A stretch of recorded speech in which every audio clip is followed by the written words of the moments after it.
Stand by. Recording. 5, 4, 3. Welcome back with Kicking It with Kat, and it's Kat. I have another very special guest with us. I have Ian with us. Ian, how are you today?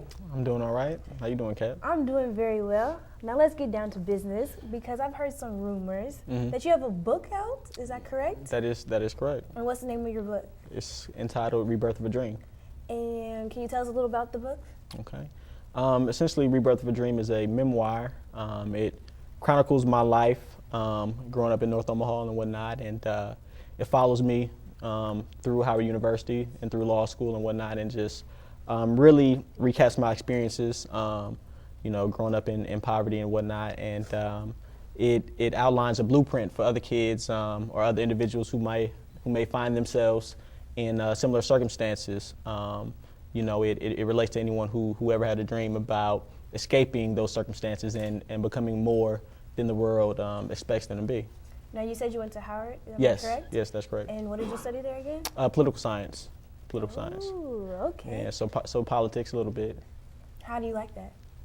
Politics, really right now, I think everyone's a little disconnected, and I think everyone's not in the highest of spirits regarding politics right now, just because how ugly it's been over the past 2 elections. So right now, I've kind of been turned off as far as politics is concerned. Now, do you feel like you can make a change in that? Yes, I think you can make a change. I don't think, personally, it's a great question, actually. I don't think that the political structure as it stands now is the best way to create change. If you look back in history, you'll see that the individuals who had the most profound change were people who were outside of the political structure, like a Martin Luther King, like a Gandhi, a Garvey, people like that, Mother Teresa. They had profound change and an impact upon the world, and they weren't politicians at all.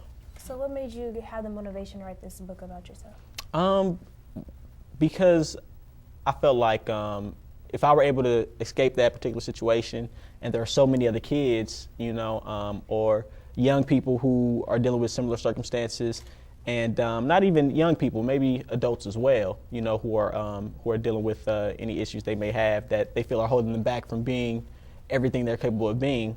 I thought it was, I went through all of that for a reason, and you always have to give back. If I was blessed enough to be able to, rise above my circumstances, then I felt like it was an obligation for me to give back and to show others how they can do the same.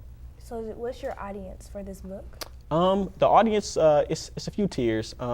First, it's those who have experienced poverty in any of its forms, those who have been discriminated against, who feel like they're downtrodden in America, but also those who have never experienced that as well. I want them to be able to empathize, to be able to put themselves in the shoes of these individuals who are going through all these trials and tribulations. I want them to be able to experience what it's like, and so that they can see, from a bottom-up perspective about how unfair not only our economic and political system is, but just how unfair, things are in America as a whole.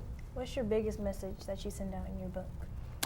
The biggest message is that is to always remain optimistic. If you tell yourself, that I'll never get out of this situation, that I can't, that everyone else is right, the world is right about me, that I will be a statistic more than likely, my family, they never did anything. If you look at it from that perspective, you'll never be able to accomplish your full potential.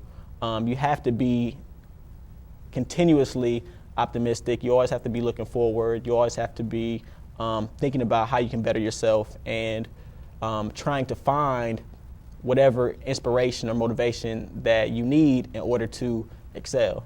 Now, what was your motivation throughout your life when you experienced those problems? I think my motivation definitely was God. I definitely feel that, I have a purpose, I have a message to disseminate out to the masses. And but also at the same time, I think, when you go through any type of suffering, whether it be economic or mental, physical. You either that's going to motivate you to do more, or it is going to deter you. And I chose to take my situation and those circumstances and use it as fuel, to motivate me to the epitome of what I could be. Any last words of advice that you want to give to the audience today?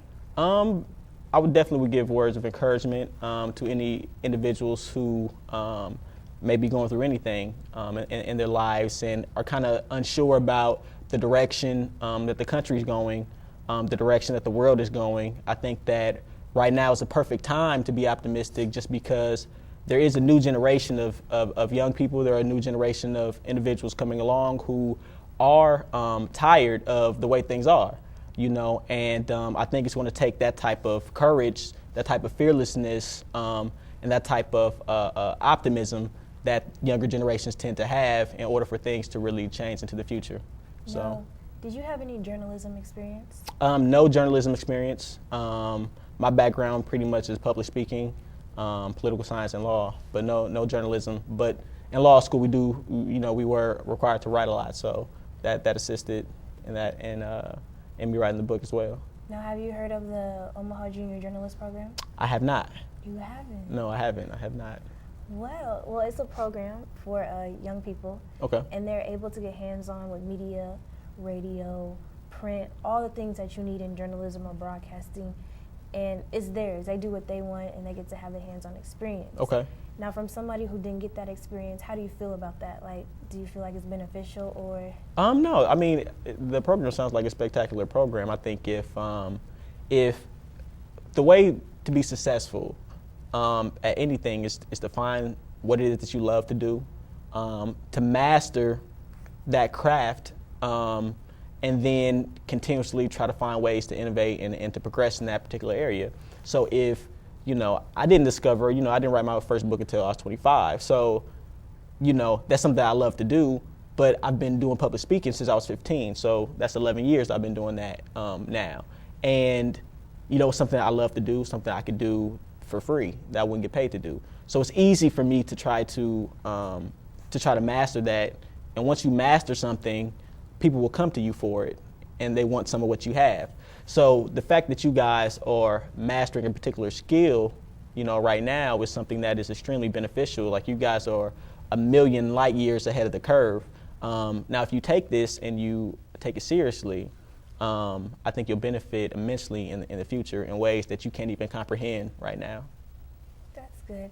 Now, like, participation is a little problem that we have. So any encouraging words that you can give out to the young people about participating in this program? Okay. I was in a lot of programs when I was younger. And in those programs, I would interact with people who I saw later on in life who weren't doing much of anything, okay? The thing is that those people don't have any excuses, because we all had the same opportunities, okay? So everybody's presented with the same opportunities, so now it's up to you whether you're going to maximize that opportunity and use that as a stepping stone to do more, or whether or not you're just going to sit there and take for granted the opportunity that God has presented you with. So with this program, suck up all the knowledge that you can, because you have people here who are wise, who have lived maybe 2 more lifetimes than you have, and they have all that experience and knowledge to give that is definitely rich, and you would be unwise not to take advantage of that. So I definitely would consider this something that's beneficial, that if you have the opportunity, try to soak up as much as you possibly can. Well, I appreciate interviewing with you today. Thank you. There, you guys had it. If you don't have this book, something is wrong with you. You need to hurry up and get it, because it sounds like a very good book. I appreciate you guys watching my show today. Thanks for kicking it with Kat. Bye, guys. Yeah.